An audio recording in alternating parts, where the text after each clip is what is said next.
గత 2 దశాబ్దాలుగా పేరుకుపోయిన బోగస్ ఓట్లను, చనిపోయిన వారి పేర్లను, అక్రమ వలసదారులను ఏరిపారేసి ప్రజాస్వామ్యాన్ని రక్షించడానికి భారత ఎన్నికల సంఘం ఒక మహా ప్రక్షాళన శ్రీకారం చుట్టింది.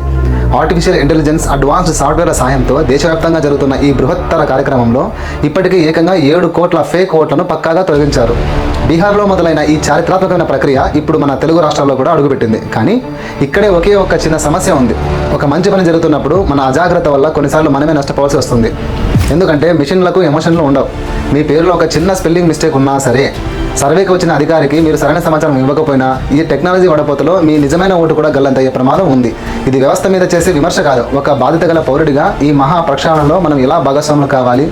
స్పెషల్ ఇంటెన్సివ్ రివిజన్ అనే ఈ అద్భుతమైన మార్పులో పొరపాటు కూడా మన ఓటు పోకుండా ఉండాలంటే ఎలా కాపాడుకోవాలి అన్నది ఇక్కడ ఇప్పటి వరకు ఈ ఎస్ఐఆర్ వల్ల కలిగిన మార్పులు ఏంటి, ఎస్ఐఆర్ యొక్క పూర్వతరాలు ఏంటి, ఎప్పుడు మొదలైంది, ఎక్కడ మొదలైంది, ఎలా మొదలైంది అనేది పక్కా ఆధారాలతో, అధికారిక లెక్కలతో ఈరోజు మనం ఈ వీడియోలో విశ్లేషించే ప్రయత్నం చేద్దాం. అసలు ఏంటి ఎస్ఐఆర్ అంటే? ఎస్ఐఆర్ అంటే స్పెషల్ ఇంటెన్సివ్ రివిజన్. తెలుగులో చెప్పాలంటే ఓటర్ల జాబితా ప్రత్యేక సమగ్ర సవరణ. ఇది భారత రాజ్యాంగంలోని ఆర్టికల్ 324 మరియు representation of the people act 1950లోని సెక్షన్ 21(3) ప్రకారం నిర్వహిస్తారు. అంటే ఎన్నికల సంఘానికి ఏ రాష్ట్రంలో అయినా, ఏ సమయంలో అయినా ఓటర్ల జాబితాను సమగ్రంగా సవరించే రాజ్యాధికారం ఉందని దీని అర్థం అనమాట. దీనికోసం ప్రత్యేక పార్లమెంట్ అనుమతి కానీ, ప్రభుత్వ ఆమోదం కానీ అవసరం లేదు. ఇది సాధారణంగా ఏటా జరిగే సవరణ అయితే కాదు. ఆ సాధారణ సవరణలో కొన్ని పేర్లు జోడించడం కానీ, తీసివేయడం కానీ జరుగుతుంది. కానీ ఈ ఎస్ఐఆర్లో బూత్ స్థాయి అధికారులు అంటే BLOలు స్వయంగా ఇంటింటికి వెళ్తారు. ప్రతి ఓటరు తమ అర్హతను నిరూపించుకోవాలి. ఈసారి దీనికి తోడుగా ERO నెట్ అనే కేంద్రీకృత సాఫ్ట్వేర్ వ్యవస్థ ద్వారా ఆర్టిఫిషియల్ ఇంటెలిజెన్స్ని వాడి పాత ఓటర్ల డేటాతో ఇప్పటి డేటాను సింక్ చేస్తున్నారు. ఈ మహా ప్రక్షాళన ఒక్క రోజులో పుట్టిన ఆలోచన అయితే కాదు. స్వాతంత్రం వచ్చిన వెంటనే 1952 నుంచి 1956 మధ్య మొదటిసారి ఈ ఓటర్ల జాబితా సమగ్ర సవరణ జరిగింది. ఆ తర్వాత అంటే వివిధ దఫాలుగా జరుగుతూ వచ్చింది. చివరిగా 2002, 2003, 2004 సంవత్సరాల్లో జరిగింది. ఆ తర్వాత చేయడం పూర్తిగా ఆపేశారు. అంటే గత 21 సంవత్సరాల పాటు ఈ ప్రక్రియ అనేది ఆగిపోయింది.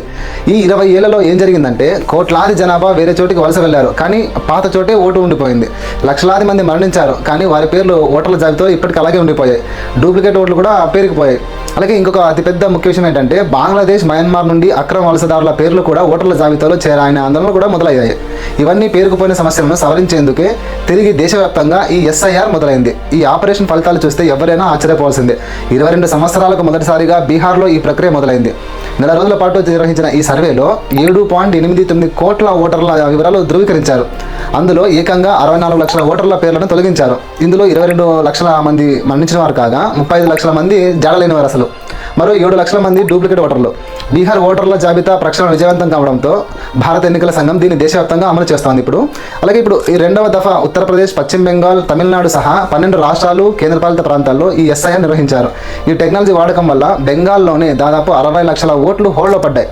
మొత్తంగా ఈ 2వ దఫాలో 6.8 లక్షల ఓటర్ల పేర్లు తొలగించబడ్డాయి. అంటే బీహార్ మరియు ఫేజ్ 2 కలిపి ఇప్పటి వరకు దేశంలో సుమారుగా 7 కోట్ల ఓట్లు తొలగించబడ్డాయి.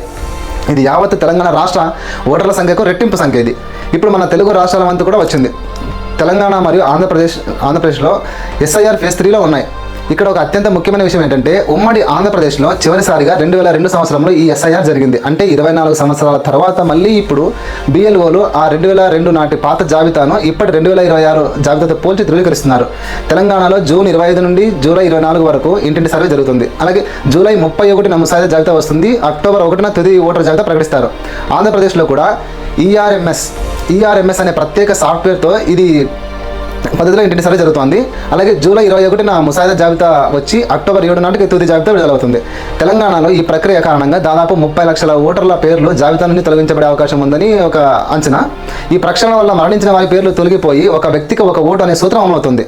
ఫేక్ ఓటింగ్ కూడా తగ్గుతుంది. స్వేచ్ఛాయుతమైన ఎన్నికల నిర్వహణకు ఇది ఒక అత్యంత కీలకమైన అంశమని సుప్రీంకోర్టు కూడా స్పష్టం చేసింది. అయితే ఇందులో కొన్ని ఆందోళనలు కూడా ఉన్నాయి. టెక్నాలజీ అనేది ఎప్పుడు 100% పర్ఫెక్ట్ అయితే కాదు. ఈ సాఫ్ట్వేర్ వెరిఫికేషన్లో గ్రామీణ ప్రాంతాల్లో ఉండే నిరక్షరాస్యుల పేర్లలో స్పెల్లింగ్ మిస్టేక్స్ ఉన్నా, తండ్రి పేరులో అక్షరం మారినా ఆల్గోరిథం దాన్ని డూప్లికేట్గా ప్రకటించే ప్రమాదం ఉంది. దీనిపై రాజకీయంగా కూడా విమర్శలు వచ్చాయి. తెలంగాణ మంత్రి పొంగులేటి శ్రీనివాసరెడ్డి గారు అయితే మాట్లాడుతూ ఆయన ఎస్ఐఆర్ ద్వారా కాంగ్రెస్ పార్టీ ఎక్కడైతే బలంగా ఉందో ఆ ప్రాంతాల్లో ఓటర్ జాబితా పేరుతో ఉద్దేశపూర్వకంగా ఓట్లు తొలగిస్తారేమో అనే అనుమానాన్ని కూడా ఆయన వ్యక్తం చేయడం జరిగింది. అలాగే ఓటర్ జాబితా నుండి పేరు తొలగించిన మాత్రాన పౌరసత్వం రద్దు కాదని సుప్రీంకోర్టు కూడా చెప్పినప్పటికీ ఒక పౌరుడు తన ఓటు హక్కు కోల్పోవడం అనేది ప్రజాస్వామ్యంలో తీరని లోటే. మరి ఈ టెక్నాలజీ యుగంలో మీ ఓటును మీరు ఎలా కాపాడుకోవాలి, ఎలా ఏం చేయాలి అనేదాన్ని మొదటిగా voters.eci.gov.in వెబ్సైట్లో మీ ఎపిక్ నెంబర్ అంటే మీ ఓటర్ ఐడి నెంబర్ ఎంటర్ చేసిన తర్వాత అక్కడ ఓటు ఉందో లేదో చెక్ చేసుకోవచ్చు. తర్వాత రెండవది BLO మీ ఇంటికి వచ్చినప్పుడు ఎన్యూమరేషన్ ఫామ్ తప్పకుండా పూర్తి చేసి ఇవ్వాలి. ఆ ఫారం ఇవ్వకపోతే మీ పేరు ASD కేటగిరీలో పడుతుంది. అంటే ASD కేటగిరీ ఏంటంటే అబ్సెంట్, షిఫ్టెడ్, డెడ్ అంటే ఈ జాబితాలో పడి ఉంటుంది అన్నమాట. మీ ఓటు క్యాన్సిల్ అయ్యే ప్రమాదం కూడా ఎక్కువగా ఉంటుంది. ఇక మూడవది మీ దగ్గర ఆధార్ కార్డు, రేషన్ కార్డు లేదా పాత ఓటర్ ఐడి కూడా సిద్ధంగా పెట్టుకోవాలి. నాలుగవది ఒకవేళ మీ పేరు పొరపాటున తొలగించబడిందని తెలిస్తే వెంటనే ఫార్మ్ 6 నింపి ఆన్లైన్లో లేదా BLO వద్ద దాఖలు చేయొచ్చు.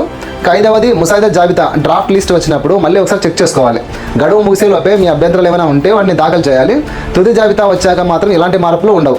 అన్నిటికంటే ముఖ్యంగా మీ చుట్టుపక్కల ఉన్న వృద్ధులు, నిరక్షరాస్యులు, పేదవారికి ఈ ప్రక్రియ గురించి తెలియకపోవచ్చు. వాళ్లకు మీ వంతుగా సహాయం చేయండి. ఓటు హక్కు అనేది మీ రాజ్యాంగ హక్కు. దాన్ని ఎవ్వరూ కూడా మీ చేతిలో నుండి బలవంతంగా లాక్కోలేరు, తీసుకోలేరు. కానీ మీరే అజాగ్రత్తగా ఉంటే అది కంప్యూటర్ సాఫ్ట్వేర్ స్క్రీనింగ్లో తనంత తానే మాయమవ్వచ్చు. SIR అనేది ఒక చట్టబద్ధమైనటువంటి ప్రక్షాళన. మీ ఓటు మీ చేతిలో భద్రంగా ఉండాలంటే ఇప్పుడే మేల్కోవాలి. ఈ వీడియోలో ప్రస్తావించిన అన్ని అంశాలకు సంబంధించిన అధికారిక రెఫరెన్స్లు కూడా కింద డిస్క్రిప్షన్లో ఇవ్వడం జరిగింది. ఒకసారి చూసి కూడా మీరు క్రాస్ వెరిఫై చేసుకోవచ్చు. నమస్కారం.